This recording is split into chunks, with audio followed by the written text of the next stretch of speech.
Meet Friends. We're a social media marketing company. Basically, just specialize in social media, nothing traditional.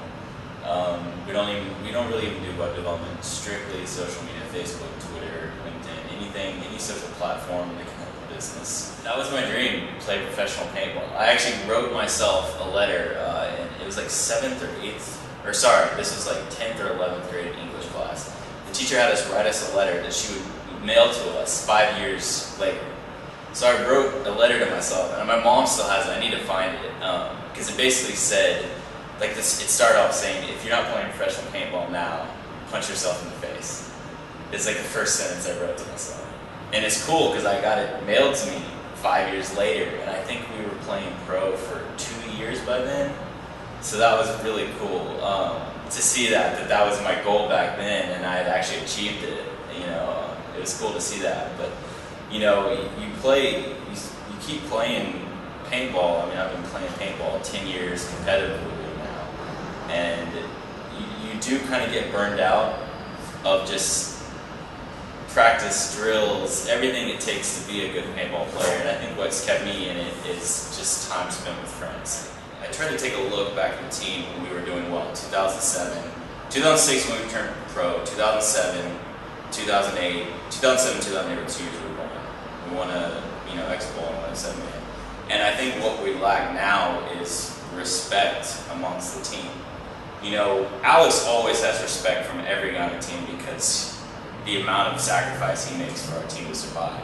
But respect amongst all the individual players, I think we lost that down the road where practices became more bickering and not constructive. And same with tournaments. It was always, it turned into a big finger-pointing contest. Nobody could take blame.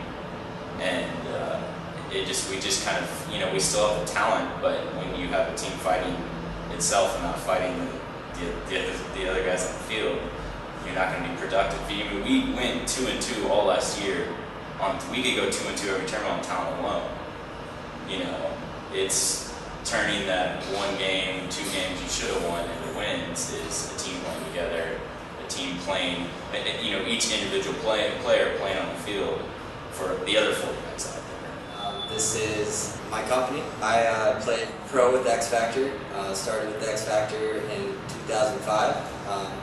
Got to about my junior year of college, and I was playing on the NXL then and realized that my grades were not going to get me where I needed to be, being out of town every weekend or practice. So I took some time off, finished up school, decided to start this business up, and we're doing pretty well. Real life got in the way, and so I decided, took a step back, and it's kind of hard, watching your boys on the team. That's your boys, and so when they're off flying away, Chicago every year for my birthday, and I had to celebrate, all my birthdays by myself because all my boys are in Chicago, and I'm sitting at home watching on the webcast. I really wanted to get back on the squad, and there was kind of a hole left for a coach. Alex has 2 roles in the team. He's, the main guy, so he has to coach. He's a good player, still at 45 or 46 years old, and he wants to get on that field, and he's got more than the right to than anybody. So, there's a little room for me to get in there. In the pro level, it's chess. It really is a chess game, and as a coach, it's even more of a chess game. You can't sit there and look at your team the whole game and say, oh, well, this guy's getting shot off the break, so let's get him out of there and get somebody else. You have to watch the other team, and I don't think everyone realizes that. While X Factor's playing Dynasty, I'm playing like him, and it gets crazy out there. It gets interesting, and it's trying to read that other guy's mind, because on that, in PSP, the breakout's everything. Aside from throwing away games, a lot of games are decided in the first minute of the game. A lot of them are decided in the first 20 seconds of the game, but it is kind of scary to see how bad we dropped the ball against. And just like Grayson was saying, I think we stopped being a team and started being individuals. And we started running down the field, trying to bunker guys that were already dead, which is, scary. And I think we had our people in the fans. You saw Lucian Blackburn out there screaming for us. That got everyone hyped up, but then everyone was trying to show their boys, look who we are now. And Yeah, we're, the same team, essentially that we were 2007, 2008, but people don't fear us. Back then, we were the new kids on the block, and we made people fear us.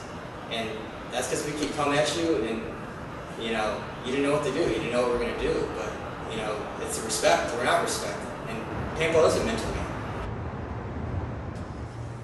See, all the guys on the team I've known for a really long time. I mean, Grayson, I started playing paintball at the same field, like around the same time as him, and that was 10 or 11 years ago. It's kind of funny. I mean, it took us a few years to actually play on the same team, but I mean, obviously all these guys I'm really close with. Obviously, yeah, I went and played with Dynasty, and that was, I won't regret it. That was like one of the best times ever.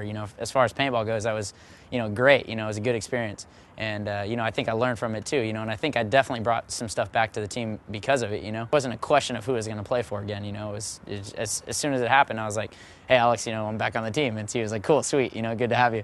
If you want the team to sustain itself, the whole point is lead by example. And like you said, it's like, it's impossible for you to bring other people up if they don't see you doing the same shit, you know what I mean? There's no motive for them.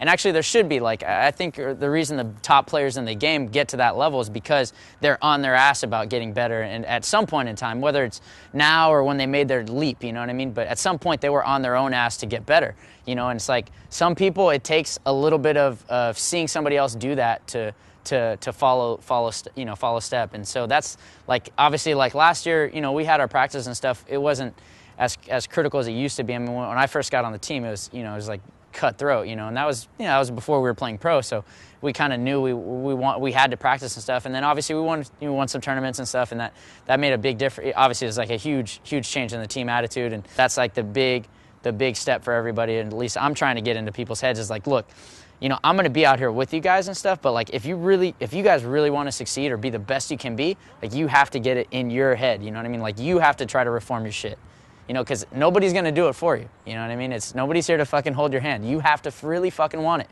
and like I'm here and I want it, so like I want you guys to step up and do it too. But I think this year will be, I really do think we'll win a tournament or two this year, I feel like we've got the right things in motion, and it's so hard to think that too, or especially like, you try to do the same things every year, and it's like you're always so close, and you tend to fall short sometimes. But I really do feel like this year we'll have that fucking year we should have, or this year we should have had last year, But it's right there, and certainly all the teams will say that, But I do have like some faith in that, And I think having faith is kind of what you have to have, Archie actually pointed out something after we lost, and we had like a kind of a team meeting, and it kind of opened my eyes, and that's actually why I came back and watched like the game film. You know what I mean? He said, we're not going to be a successful team unless we start being like super critical about ourselves and about our playing style and everything, and like critically think about what we could have done better. Even if it was like the best job that we could have done, what could we have done to make that, or do a better job, so next time we're in that situation, it's better than it was before. So that's something that I took to heart, and I hope the other guys are going to do that this season too. I know we could be a consistent top 14. I know that we have that in us, and I know that we have the capability of winning a few tournaments this year. So everybody always tells you, you never know what you got until it's gone, and like I know I'm not going to play paintball forever, so I just wanted to go out there this year and make like a statement. Like I've been working pretty hard in the off season, going to the gym, whether it be in the gym or on the paintball field or whatever, and I just want us to perform better as a team. So Dixon, what happened to you for a couple? Because you were gone for a little bit. Yeah, just what's the story behind that? Real life kind of just took over, and I mean it was inevitable. I mean, with the recession and everything, I mean I could feel it in paintball and real life. My stepdad, was losing work. Yeah, man, it was an empty void in my life. I didn't know what to do. I didn't know anything outside on Saturdays and Sundays. All I knew was paintball on Saturdays and Sundays. Even Fridays. Friday, Saturday, and Sunday was just paintball. Or getting ready for paintball or doing something paintball.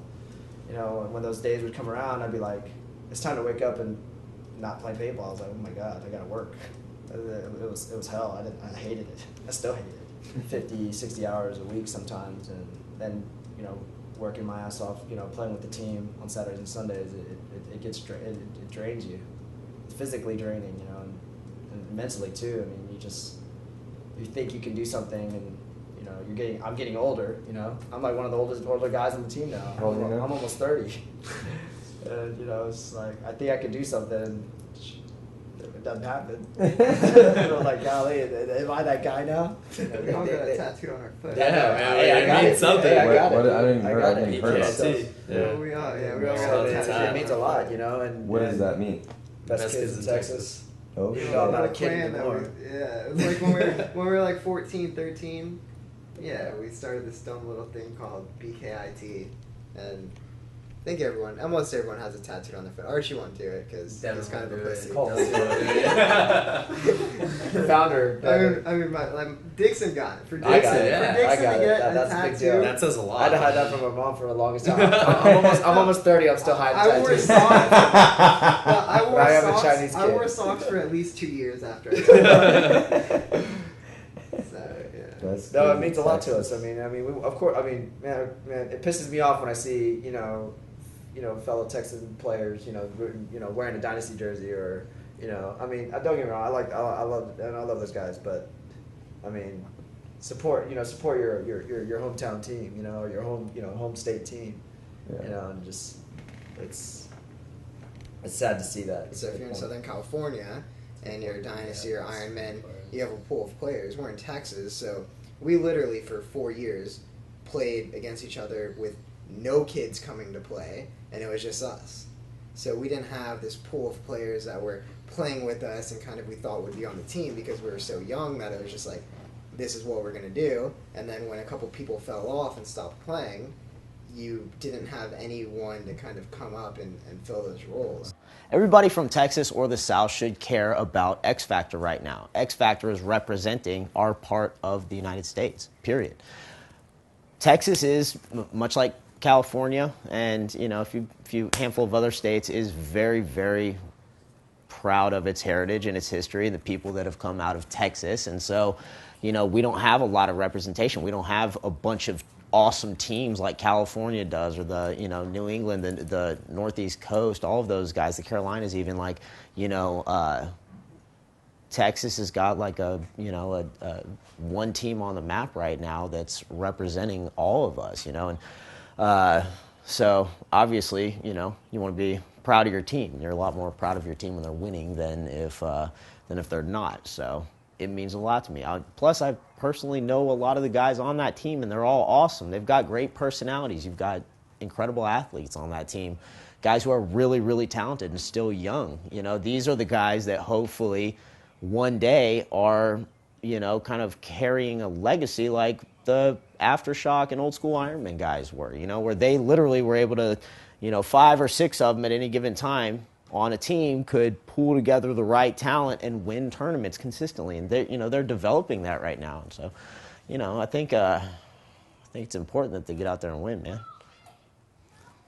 I really think we have a lot to prove this year, and I think we're going to prove it. I think we're going to be one of the top 4 teams that we were, 3-4 years ago. We had a slip up. Every good team has a slip up. Unfortunately, we made it at the first event. I feel like we're going to be highly competitive the rest of this year.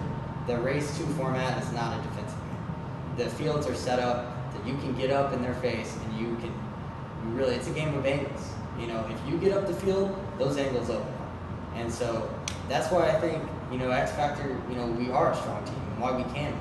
Because we are one of the best teams of getting up the field and getting in people's faces and making them know that, if you don't shoot us, like, we're going to come get you. I'm really optimistic and excited for the team. I think we've got, the one thing about this year in particular is that we've kind of squashed the attitude that we've got all the guys already, and we kind of understand that there's no success without bringing new players along, and I think that's been like a huge crutch for our team for a long time now, is that, we bring a new kid in, and it's like as soon as, it's like we don't almost give him a chance to succeed because we're too just ready to thrash on him as soon as he fails, but it's like we got to be a little more willing to let these guys up and let these guys come up with us, because, at some point we're all there, whether it was before we were playing pro or whatever, and now it's unfortunate. Yeah, we're a pro team now, so that's kind of, it sucks to have somebody fail, when it's on the line, but you know, it's like it's an investment in the team, and hopefully we're beating the shit out of teams where it doesn't matter you know, one of our new guys screws up once, you know, and you know, like I said, that's the optimism for the team is good right now. I mean, I definitely think we'll have a good year this year, and more importantly, in future years, you know, I think we've got a little more sustainability now.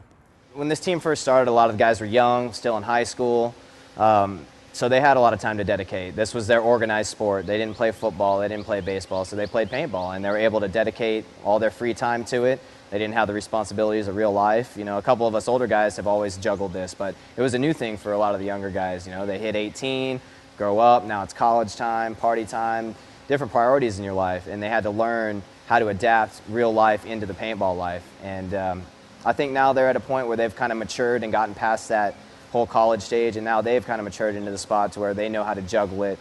And yeah, we've come full circle. It's kind of the rebirth of X Factor, if you will.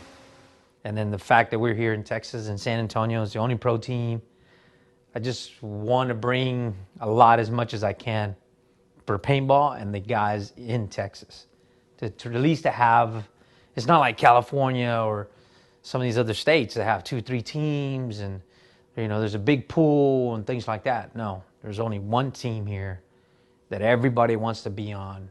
And if I can help, you know, train some of these people to get into that level and at least give them a goal, something they can look forward to, try to get on the team.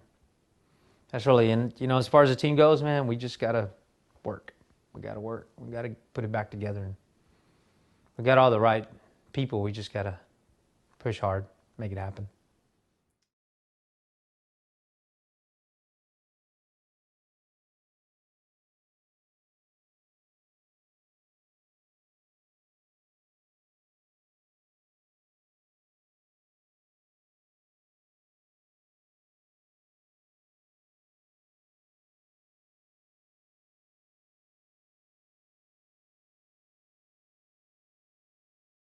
I made it real clear to them.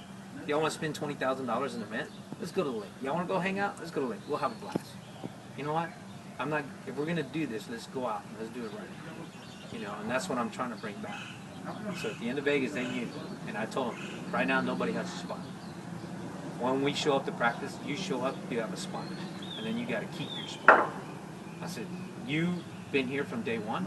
You have a spot, but you got to keep it. So if you don't do the work, if you don't show up on time, if we don't show up on mandatories like you're supposed to, this, that, and the other thing, you're going to have a problem. It's even kind of like you said in the car, you know, it's like you having problems in your life, girlfriend's, wife's son, whatever the issue is, just go to work. Yeah. It'll work it out. It'll work out, you know, just do the work. Yep.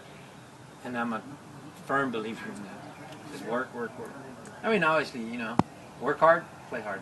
You gotta have a good time. Yeah, of course. Yeah, life's short, dude. You gotta enjoy it. Yeah, you gotta enjoy it, you Yeah. know? So work hard and then go play hard. Yeah, enjoy the fruits of your labor. Exactly. Yeah. And that's what I tell the boys, man, we're having a blast. Let's enjoy this, you know? That's what it's all about. Not gonna last forever. You No. know? Even if it lasts for a decent amount of time, that ain't forever. You know, everything's finite. So. And I'm looking for me and my next step. I'm just shooting for one more goal for me, and that's to be able to play at least one season with my younger son. And he's 14, and yeah, I could throw him in the grind right now, but I want him to do his own thing. I made a mistake with Sean. I pushed him too hard. I really did. It breaks my heart. At 18, he says, his senior year in high school, he says, "Dad, I don't want to play anymore." We've been doing this every weekend. You know, one day out of the week. In the summers, we'll do it 2 times during the week, 2 times on the weekend. Because I don't want to do this anymore. I want to, you know, I want to go out. I want to go hang out with my girlfriend. I want to go do these other things. And then he put me in a bad spot. Besides, you told me I have to get ready for college. I mean, missing so many, you know, classes and all that. And you're I like, was kind of like, oh, man. all right. Well, you had to pull that card out on the kid. Yeah, exactly. Okay. Yeah, All that's what right. I said. All right. I said, all right. And but because I did tell him, I said, hey, well, remember, I told you it was a package deal. If you left, oh, you can't do that to the guys. And I was kind of like, whoa, whoa, whoa. You can, but I can't. And then he pulled out the college trick on me and got me. Yeah, but I think, you know, I mean, I noticed there's a theme running here, and it's like, obviously, you know, you've done right and done amazing things to build things for your children. You know? However, I do think that there's this joy that you get out of this, out of this program that you've built. You know, I love watching them grow up. You know, and I'm proud of them, all of them. You know, from Grayson to Ryan Brand to David to Todd, all of them. I'm proud of all of them, what they've accomplished. You know, they've been able to travel and see a lot of things that a lot of people haven't. People never get to see. Right. And then they've done well, you know, school-wise and working-wise. So they find a balance to figure it all out. I'll be totally honest with you. If I was their age, I don't think I could have. At their age, I would have been too busy trying to make ends meet. You know, so I give them a lot of credit. You know, so I'm proud of them. They're all doing good. So I got one or two in there I got to kind of work with a little bit still. Hey, that's okay. But the majority, they're doing good. I've always told them, hey, you need a place to work. Yeah. You want a gig? I can get you a gig. Hey, I actually had David Griffin in here for a little while. It was hilarious. The guys, they had a blast. These guys had a blast with them. Come on here and tell him go pick up one board, and he'd literally go get one board. He's like, that's what you told me to do. Yeah, it was funny, man. It was hilarious. Yeah. That's all good, though. I'll tell you what, let's go check out these other jobs we need to go check out, and then we'll get you the code. Cool.